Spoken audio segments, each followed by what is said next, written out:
महाराष्ट्र प्रदेश भाजपच्या वतीने संपूर्ण राज्यात संघटन पर्व अभियान राबविले जात आहे। त्या अंतर्गत दर्यापूर तालुक्यातील जिल्हा परिषद येवदा सर्कल मध्ये राज्यसभा खासदार डॉक्टर अनिल बोंडे यांच्या सूचनेप्रमाणे सदस्य नोंदणी अभियान राबविले जात आहे। भाजपा पदाधिकाऱ्यांकडून घरोघरी जाऊन सदस्य नोंदणी केली जात आहे। न भूतो न भविष्यती असा ऐतिहासिक प्रतिसाद भाजपच्या सदस्य नोंदणी अभियानाला मिळत आहे।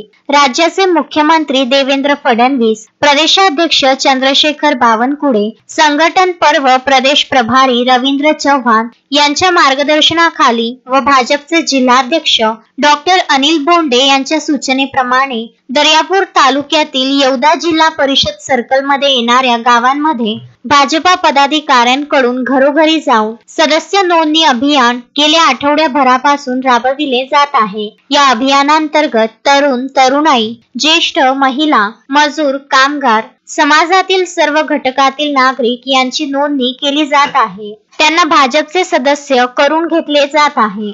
संघटन पर्व अभियानाअंतर्गत सुरू असलेल्या भाजपच्या सदस्य मोहिमेला सध्या ऐतिहासिक प्रतिसाद मिळत आहे। भाजपा किसान मोर्चाचे जिल्हा उपाध्यक्ष संजय वाघमारे, जिल्हा कार्यकारिणी सदस्य नकुल सोनटक्के, येवदा भाजपा शाखा प्रमुख मनोज पाथरकर, युवा मोर्चा शाखा प्रमुख मयूर वांदे, छाया टोलमारे, डॉक्टर अरुण चोरे, चंद्रशेखर पवार आदींकडून येवदा भागात मोठ्या प्रमाणात भाजप सदस्य नोंदणी अभियान राबविले जात आहे। तर वरुड येथे जिल्हा सचिव कीर्ती बघेले यांच्या मार्गदर्शनाखाली भाजप सदस्य नोंदणी केली जात आहे। याशिवाय वडनेर गंगाई येथे देखील भाजप सदस्य अभियानाला ऐतिहासिक प्रतिसाद मिळत आहे। तर सांगरूद येथे शुभम रघुवंशी यांच्या माध्यमातून घरोघरी जाऊन सदस्य नोंदणी अभियान राबविले जात आहे। Vidarbha news bureau, Daryapur.